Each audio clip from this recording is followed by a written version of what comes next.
In this video, I will share with you a chilling and personal account of a nightmare that unfolded in a psychiatric hospital. What follows is a detailed and harrowing journey to an experience so terrifying it defies belief. This is not just a story, it's a glimpse into a realm where the dead roam freely and the boundaries between life and death blur. Prepare yourself for a tale that dives deep into darkness, uncovering secrets that were never meant to be exposed.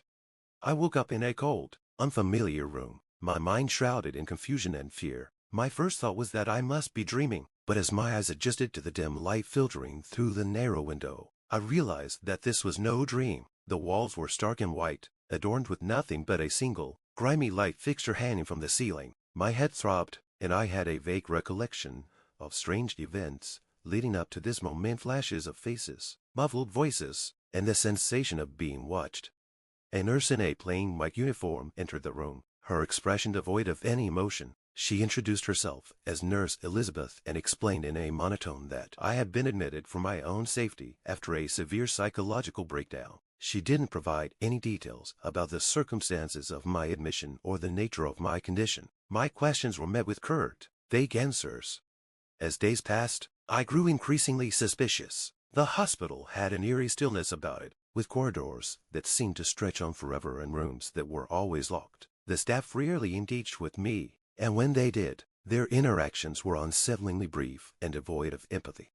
One night, unable to sleep, I wandered through the labyrinthine hallways of the hospital. The silence was oppressive, broken only by the distant echoes of footsteps that seemed to follow me. I stumbled upon a door, marked "Authorized Personnel Only," and, driven by a mix of curiosity and desperation, I managed to unlock it using a key I had found earlier.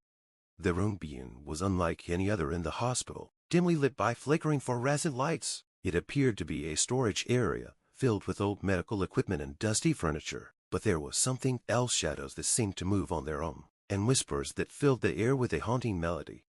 As I delved deeper into the room, I noticed an old, leather-bound journal lying on a table. The pages were filled with cryptic notes and sketches, depicting scenes of patients in torment and strange symbols that I could not decipher. The final entry was particularly chilling. They walk among us, trapped between worlds, seeking to share their torment.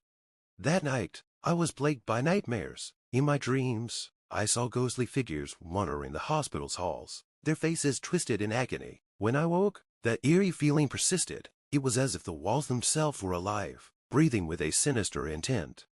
Determined to uncover the truth, I began exploring the hospital's history. I discovered that the facility had been closed down years ago after a series of unexplained deaths and disappearances. It was rumored to be haunted, with reports of restless spirits roaming the corridors. My investigation led me to a former employee who revealed the horrifying truth. The hospital had been the site of unethical experiments on patients, conducted in secret to explore the boundaries of life and death. The spirits of those who had suffered there were said to be trapped, unable to move on due to the pain and suffering they endured. Realizing that I was not alone, I started seeing these apparitions more frequently. They were not malevolent, but their presence was a constant reminder of the horrors that had taken place. Their eyes seemed to plead for release, and I felt an overwhelming sense of responsibility to help them find peace. In my quest for answers, I encountered a series of strange occurrences, objects moving on their own, chilling whispers in the dark, and an ever-present feeling of being watched. The more I learned, the more I realized that the line between reality and the supernatural had become dangerously thin. My efforts to escape the hospital only led me deeper into its dark secrets. The walls seemed to close in on me, and the corridors twisted into an endless maze. Every attempt to leave was thwarted by the hospital's own malevolent force, as if it were alive and determined to keep me there. As I reached the heart of the hospital, I found a hidden room where the final experiments had taken place. The air was thick with a palpable sense of dread, and the walls were lined with photographs and documents detailing the torment of the patients. In the center of the room was a large, sealed container marked with the same symbols I had seen in the journal. With a mixture of fear and resolve, I opened the container and found a collection of objects, personal belongings of the patients, each one a fragment of their lives. It was then that I realized the true nature of the hospital's curse. It wasn't just the spirits of the dead that were trapped, but also the memories and suffering of those who had been forgotten. In a final act of defiance, I gathered the belongings and performed a ritual to honor the memories of those who had been lost. The hospital seemed to respond, and the oppressive atmosphere began to lift. The spirits, once restless, appeared to find some semblance of peace.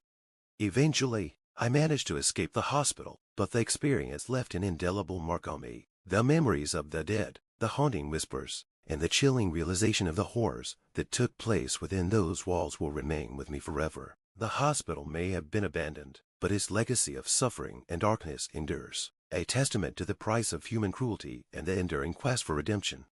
My journey had been one of profound darkness, but it had also been a testament to the strength of the human spirit. As I moved forward, I carried with me the knowledge that even in the face of the most terrifying horrors, there is always a chance for redemption and peace.